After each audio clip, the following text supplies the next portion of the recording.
Okay, तो देखो, मुझे अभी भी याद है कि मैं जब स्कूल में था एंड जब मैं लॉस पढ़ता था, वही केमिस्ट्री एंड फिज़िक्स के लॉ, एंड जब वो काम नहीं आते थे मैं सोचता था ये पढ़ाया क्यों जा रहा है। और मुझे ये हमेशा से लगता था कि जो चीज़ गलत है, गलत होने के बावजूद भी क्यों उसे पढ़ाई जाती है, एंड इवन तो उसका कोई लाइफ में बेसिक यूज़ है नहीं मेरे लिए, एंड मैं इसे पढ़ के क्या कर रहा हूँ, ये मेरे माइंड का सोचना था। लेकिन हाँ, वो जो एनसीईआरटी के लॉज थे वो हमारी लाइफ में तब तक तो काम नहीं आने वाले जब तक तुम साइंस फील्ड में नहीं जा रहे। ओके, लेकिन फर्क बस इतना है कि जो लॉज मैं बताने वाला हूँ वो ज़िंदगी के ऐसे लॉज हैं तुम्हें पता होने चाहिए जिससे तुम्हारी लाइफ कि तुम्हें सॉल्यूशन मिल जाएगा। जनरली मैंने जब जाना इन लॉस को तो मुझे पता लगा कि अपनी जो लाइफ है वो सारी की सारी इसी में भरी पड़ी है। हम घंटा किसी चीज़ के पीछे भागते हैं और बाद में हमें पता लगता है जब हमने अपनी आधी एज बर्बाद कर चुकी होती, तब हमें लगता है कि अरे इसका तो मतलब ये था। सो और हाँ, डोंट बी अ बुलशिट गाय कि ये एनसीईआरटी के वो लॉज हैं। अगर तुमने उन लॉज को पढ़ने में एक एक दिन, एक एक घंटा, दो दो घंटा ट्यूशन में टाइम रटने में, याद करने में बहुत टाइम ख़राब किया है, लेकिन इनको कर लोगे तो जेन्युइनली जेन्युइनली लाइफ के लिए इम्पोर्टेंट होने वाली है। एंड ओके, तो ज़्यादा बकवास ना करते हुए स्टार्ट करते हैं। मर्फीज लॉ, एंड ये कहते हैं anything can go wrong will go wrong. कोई चीज़ अगर गलत डायरेक्शन में जा रही तो वो गलत ही जाएगी। कैसे? देखो, इमेजिन करो तुम एक्सरसाइज करने के लिए जिम की तरफ जाते हो एंड या वर्कआउट करने के लिए छत पे जाते हो एंड सडनली बारिश आ जाती है, एंड बारिश आने के बाद तुम जिम नहीं जा पाते and you miss that day. तुम उस दिन एक्सरसाइज नहीं कर पाते, या छत पे तुम वर्कआउट करने जाते हो लेकिन तो बारिश हो रही हो, तुम नहीं कर पाते एक्सरसाइज। सो ब्रो, अगर वो जैसे गलत डायरेक्शन में गई यानी बारिश आई तो वो गलत डायरेक्शन में ही गई कि तुमने एक्सरसाइज भी नहीं करी। यही कहना चाह रहा हूँ तुम्हें, बस इतना समझ, जो चीज़ गलत जा रही है वो गलत डायरेक्शन में ही जाएगी। तुम्हें बस क्या करना है कि ओवर थिंकिंग नहीं करनी चीज़ पे कि अरे ये चीज़ नहीं, उसके लिए प्रिपेयर होना है, अपने वर्स्ट से वर्स्ट केस के लिए प्रिपेयर होना है। बारिश आ रही है तो क्या हुआ, मैं घर के अंदर वर्कआउट कर लूँगा। जिम में क्या, और जिम में जाने में मेरे को प्रॉब्लम आ रही है, बाहर बारिश आ रही है, ओके मेरे पास छाता है, मैं छाता लेके जाऊँगा, या मैं कैसे भी करके पहुँचूँगा, भीग के पहुँचूँगा, लेकिन जाऊँगा ज़रूर। फर्स्ट केस के लिए प्रिपेयर हो।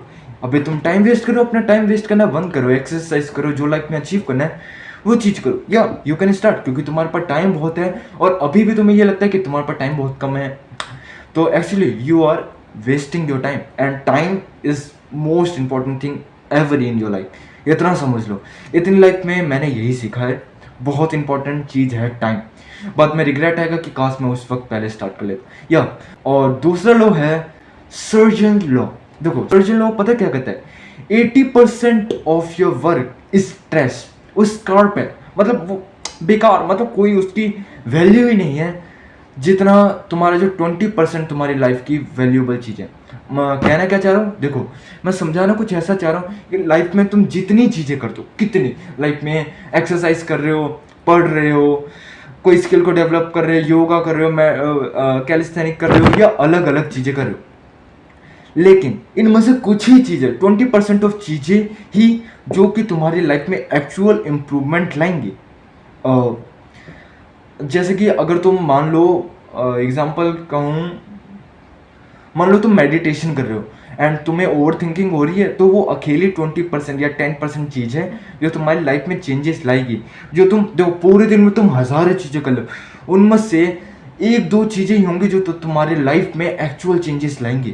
थर्ड लॉ है 80-20 रूल। 80-20 रूल, या ये तो वही है, बात वही है कि जितनी भी हम लाइफ में चीज़ें करते हैं, जितनी भी चीज़ें करते हैं, 80% वही है कि जितना भी हम इफ़र्ट डालते हैं, 100% चीज़ें करते हैं, उसमें से 80% जिसमें हम इफ़र्ट डालते हैं कोई वैल्यू नहीं होती। वही है, उससे काफ़ी सिमिलर है सेकंड लॉ से।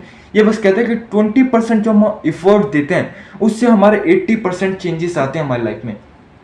वो देखे ना, कोई एक स्मॉल चीज़ काफ़ी बड़ा इफेक्ट दे देती है, काफ़ी अच्छे चेंजेस ला देती है, जहाँ पे कोई बड़ी चीज़ उतना इफेक्ट नहीं ला पाती। यही कहने का मतलब कि तुम्हारी लाइफ में अगर तुम लाइक अगर तुम रोज जिम में जा रहे हो, एक्सरसाइज कर रहे हो, वर्कआउट कर रहे हो, घर पे ही बैठ कर बेशक कर रहे हो, तो वो अकेली अकेली 20% की चीज़ तुम्हारी लाइफ में चेंजेस लाएगी।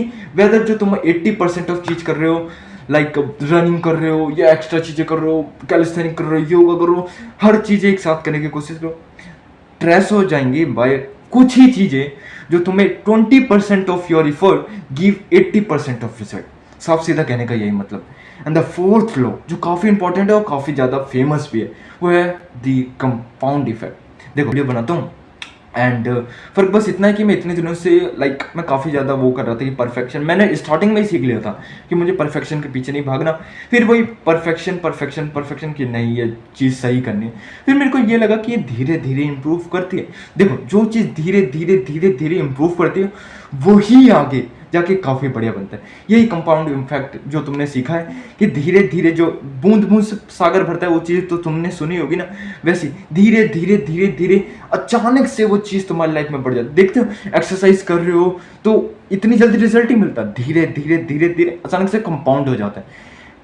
बाकी तुम्हें फाइनेंस की चीज़ें में तो पता ही होगा, मुझे ज़्यादा बताने की ज़रूरत नहीं है, तुम्हें पता ही है। एंड हाँ, ये लॉ इतने इंपॉर्टेंट है जो तुम्हारी लाइफ को, देखो जितने भी लॉ पढ़े सारे बुलशिट हैं, तुमने जब तक तुम उन पे एकदम डीप नहीं जा रहे हो, इतना समझ लो कि ये तुम्हारी लाइफ का रियलिटी बता रहे हैं, ये इतने डार्क लॉ हैं। The fifth and the last law जो मोस्ट इंपॉर्टेंट लॉ है, use principle of concealment. Principle of concealment the art of war की बुक से लिया गया है। एंड इतना समझ लो 48 लॉज ऑफ पावर तो तुमने पढ़ी होगी। एंड उसमें एक लॉ था कि always hide your intention and strategy. तुम्हारी लाइफ के जितने भी प्लान हैं, जितने भी स्ट्रेटेजीज हैं, उनको हाइड करके रखो। जितने ज़्यादा प्लान तुम्हारी, जितनी ज़्यादा स्ट्रेटेजी दूसरों को पता होगी, तुम्हारे लिए, उनके लिए तुम्हें हराना उतना ईजी होगा। जितनी ज़्यादा तुम्हारी इंफॉर्मेशन, तुम्हारे प्लान, तुम्हारे जितनी भी स्ट्रेटेजी हैं उन्हें पता होगी, वो उतनी जल्दी तुम्हें कॉम्पीट करेंगे, उतनी जल्दी हरा देंगे। तो देखो वही होता है ना, जब कोई चीज़ इनविजिबल होती है, वी कांट कैच इट, हम उसे ग्रैब नहीं कर सकते। या जब उसके बारे में हमारे पास कोई इन्फॉर्मेशन नहीं है, जब उस पर्सन के पास तुम्हारी इन्फॉर्मेशन, तुम्हारे प्लान्स नहीं है, तुम्हें उसे पता नहीं है कि तुम आगे क्या करने वाले हो, तुम और डेंजरस बन जाते हो। अपने जो आइडियाज़ हैं, अपने जो तुम प्लान्स हैं, आगे की चीज़ें क्या करना चाह रहे हो, उनको कंसील करके रखो, उसको छुपा के रखो। जितना जिस चीज़ के सामने तुम्हारी इंफॉर्मेशन अवेलेबल होगी, वो पर्सन तुम्हारे लिए उतना ही ज़्यादा कम। और देखते हो जितने भी बड़े ऐप है, जितनी ज़्यादा इंफॉर्मेशन उनके पास हमारी रहती है, हमको ज़्यादा इशू, ज़्यादा ट्रस्ट इशू उसी पे लगता है। और जिस कोई तुम्हारे ऐसा इंपॉर्टेंट पर्सन है जिसके पास तुम्हारे सारे सीक्रेट्स हैं एंड ज़्यादा से ज़्यादा इंफॉर्मेशन है, तो वही कॉम्पिटिटर तुम्हारे लिए काफ़ी तगड़ा होगा। वो यही जो चीज़ इनविजिबल है, यू कांट फाइंड इट। जो चीज़ इनविजिबल है, जिसके बारे में कोई इन्फॉर्मेशन ही नहीं है, तुम उसे नहीं ढूंढ सकते। यही कहना चाह रहा हूँ, अपने लाइफ में जो भी तुम्हारे आगे के प्लान हैं, जो भी चीज़ें हैं, उन्हें कोशिश करो, कोशिश क्या करो ही छुपा के रखो। अपने आगे के प्लान किसी को मत बताओ, बस उसके में इतना करो, हाँ हाँ भाई, हाँ हाँ, बस हाँ हाँ करो, उसकी बातों में हाँ करो। अपने इमोशन को इतनी जल्दी किसी के सामने रख मत दो। या बस काफ़ी लंबी वीडियो हो चुकी है, बाकी तो और भी बातें थी कहने के लिए। दैट्स इट, आज के वीडियो के लिए इतना ही। स्टे स्ट्रॉन्ग एंड इन लॉस को समझ गए हो, काफ़ी इंपॉर्टेंट है, इनको अपनी लाइफ में सच में जानो। Stay strong and don't be a bitch in your life. Bye.